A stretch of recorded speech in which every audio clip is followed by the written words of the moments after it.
Hello dear student, welcome to physics नमा। आज के इस वीडियो में हम लोग क्लास 11 फिजिक्स का चैप्टर लॉज ऑफ मोशन का एक्सरसाइज 5.39 को सॉल्व करेंगे। यह एक्सरसाइज एनसीईआरटी क्लास 11 के फिजिक्स के बुक से लिया गया है। तो आइए इसको हम लोग सॉल्व करते हैं। ए 70 kg man stand in A contact against the inner wall of a hollow cylindrical drum of radius 3 meter rotating about its vertical axis with 200 revolution per minute। जैसा कि यह फिगर में दिख रहा है, एक सिलेंडर ड्रम है, हॉलो है। इसके अंदर एक आदमी इसके जो वाल है, इसके जो बाहर की तरफ जो वाल है उसके साथ वह सट कर खड़ा है और इस आदमी का जो मास है वह 70 kg दिया गया है। The coefficient of friction between the wall and his clothing is 0.15। और यह जो मैन है इसके बीच इसका जो कपड़ा पहना हुआ है उसके और जो वाल है, ड्रम का जो वाल है, उसके बीच का जो कोएफिशिएंट ऑफ फ्रिक्शन है वह है 0.15। What is the minimum rotational speed of the cylinder to enable the man to remain stuck to the wall without falling when the floor is suddenly removed? तो इसमें बोल रहा है कि कितना मिनिमम स्पीड से इसे जो ड्रम है इसको रोटेट किया जाए ताकि जो मैन है वह नीचे नहीं गिरे। अगर यह जो नीचे जिस सरफेस पर यह खड़ा है इस सरफेस को अगर हटा लिया जाए और ड्रम को रोटेट किया जाए तो यह मैन नीचे की तरफ नहीं गिरे। तो आइए इसको देखते हैं। इसका रेडियस हमें दिया गया है 3 मीटर। जो सिलेंड्रिकल ड्रम है उसका रेडियस 3 मीटर दिया गया है।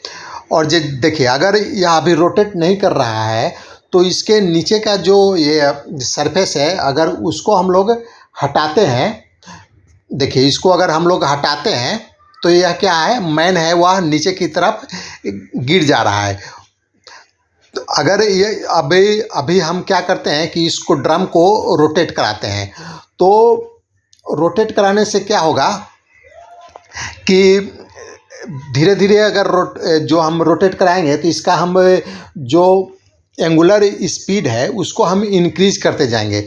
जो जिस ड्रम का जो एंगुलर स्पीड है उसको रोटेट कराते जाएंगे और ये एक मिनिमम स्पीड आएगा। अगर उस स्पीड पर हम ये इस ड्रम को रोटेट करेंगे तो यह जो मैन है वह नीचे नहीं गिरेगा। अगर नीचे के सरफेस को भी हटा दिया जाए तो नहीं गिरेगा। उसके लिए एक मिनिमम एंगुलर स्पीड चाहिए।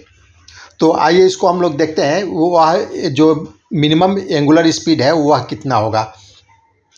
तो देखिए, इसको जो मैन का हम फ्री बॉडी डायग्राम बनाते हैं तो मैन पर नीचे की तरफ है mg फोर्स लगेगा जो उसके वेट के इक्वल होगा। और अगर यह नीचे की तरफ नहीं गिरता है तो उसको जो बैलेंस करने के लिए अपवर्ड डायरेक्शन में ऊपर की साइड में एक फ्रिक्शन फोर्स लगेगा, क्योंकि यह जो मैन है यह जो ड्रम के वॉल के साथ वह सटा हुआ है तो उसके बीच में फ्रिक्शन फोर्स लगेगा। मैन के क्लॉथ और जो ड्रम का सरफेस है उसके बीच फ्रिक्शन फोर्स लगेगा और जो फ्रिक्शन फोर्स है वह अपवर्ड डायरेक्शन में लगेगा। तो अगर फ्रिक्शन फोर्स जो डाउनवर्ड डायरेक्शन में मैन का वेट है अगर उसको बैलेंस कर लेता है तो यह मैन नीचे नहीं गिरेगा। तो देखिए, एम और जी दोनों कांस्टेंट है। मैन का वेट हम चेंज नहीं कर सकते हैं और जी का वैल्यू भी हम चेंज नहीं कर सकते हैं। और जो फ्रिक्शन फोर्स है इसमें म्यू का वैल्यू हमें दिया गया है। और जो एन है नॉर्मल फोर्स है वह लगेगा सेंटर की तरफ लगेगा। जो ये जिस एक्सिस के चारों तरफ ये रोटेट कर रहा है तो उस ड्रम के सेंटर की तरफ नॉर्मल फोर्स लगेगा। तो इसमें नॉर्मल फोर्स का हम वैल्यू चेंज कर सकते हैं, नॉर्मल फोर्स वेरी करा सकते हैं। वह कैसे वेरी होगा, आइए इसको देखते हैं नॉर्मल फोर्स वेरी कैसे करेगा।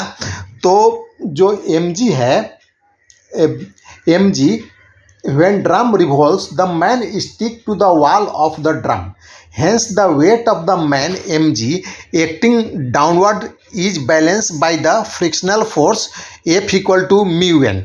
तो अगर एम जी लेस देन या इक्वल टू म्यू एन होगा तो यह मैन नहीं गिरेगा। तो देखिए एन अगर इसको हम निकालते हैं तो एन हो जाता है N greater than equal to M G by mu. तो एन का वैल्यू कम से कम होना चाहिए एम जी बाई म्यू। तो अगर एन का वैल्यू जो एन का वैल्यू है एम जी बाई म्यू के इक्वल होगा तो यह बैलेंस कर लेगा, एम जी को बैलेंस कर लेगा। तो एन का वैल्यू किस पर डिपेंड करेगा? एन का वैल्यू अगर हम रोटेट कराते हैं, इस ड्रम को रोटेट कराते हैं तो देखिए क्या होता है, the necessary centripetal force required for the rotation of the man is provided by normal force N. तो जो हम जानते हैं कि कोई भी बॉडी सर्कुलर पाथ पर रोटेट करता है, मूव करता है, तो उस पर सेंट्रीपिटल फोर्स जो सर्कल है, सर्कुलर पाथ है, उसके सेंटर की तरफ सेंट्रीपिटल फोर्स लगता है। और सेंट्रीपिटल फोर्स अलग से कोई फोर्स नहीं होता है, जो हम पहले से फोर्स को जानते हैं उसी में से कोई फोर्स होता है, जैसे ग्रेविटेशनल फोर्स हो गया, फ्रिक्शन फोर्स हो गया, नॉर्मल फोर्स हो गया। तो यहाँ पर अगर स्ट्रिंग में हम पत्थर बांध कर रोटेट कराते हैं तो स्ट्रिंग का जो टेंशन है वह सेंट्रीपिटल फोर्स प्रोवाइड करेगा। तो इस केस में जो नॉर्मल फोर्स है, जो यह नॉर्मल फोर्स है, यह सेंटर की तरफ लग रहा है और यह जो नॉर्मल फोर्स है वही सेंट्रीपिटल फोर्स प्रोवाइड करेगा। तो सेंट्रीपिटल फोर्स जो होता है, अगर कोई बॉडी सर्कुलर पाथ में रोटेट करता है तो सेंट्रीपिटल फोर्स का वैल्यू हम लोग जानते हैं, वह होता है M omega square R. M हो गया उस बॉडी का मास, ओमेगा एंगुलर स्पीड और आर हो गया रेडियस। तो यहाँ पर और यहाँ पर जो सेंट्रीपिटल फोर्स है वह इक्वल हो जाएगा एन के, क्योंकि एन ही जो नॉर्मल फोर्स है, इस मैन पर जो नॉर्मल फोर्स लग रहा है वही सेंट्रीपिटल फोर्स प्रोवाइड कर रहा है। तो सेंट्रीपिटल फोर्स हो जाएगा M omega square R equal to N.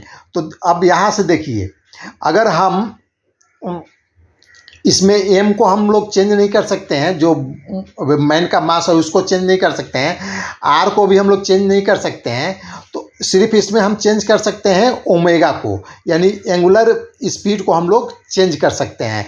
तो एंगुलर स्पीड को हम जैसे जैसे इंक्रीज करेंगे एन का वैल्यू भी इंक्रीज करेगा।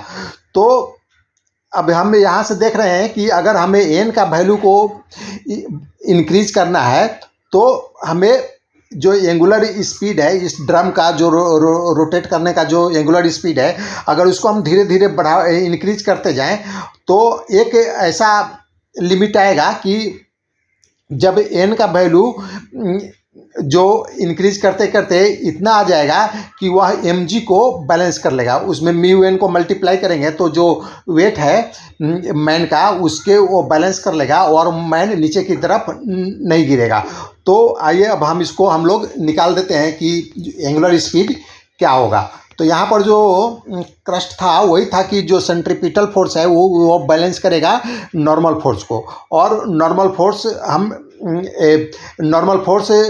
को म्यू से मल्टीप्लाई करेंगे तो फ्रिक्शन फोर्स आ जाएगा और वह फ्रिक्शनल फोर्स इसके वेट को बैलेंस कर लेगा। तो आइए हम लोग इसको निकाल लेते हैं। तो M omega square R equal to हो जाएगा एम जी बाई म्यू। यहाँ से हम एन का वैल्यू को पुटअप कर देंगे, जो एन का वैल्यू है वह एम जी बाई म्यू, इसे ग्रेटर या इक्वल टू होना चाहिए।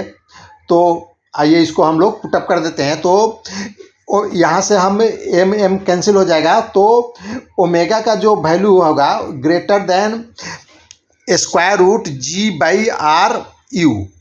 यहाँ से हम जो ये इक्वेशन है इसे हम अगर ओमेगा का वैल्यू निकालते हैं तो ओमेगा आता है greater than square root G by R you.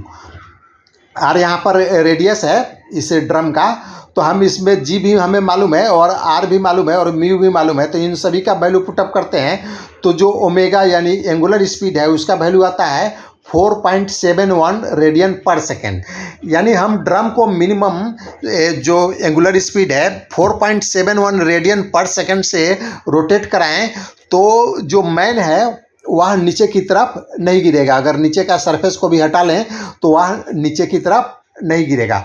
तो आज का यह वीडियो समाप्त हुआ।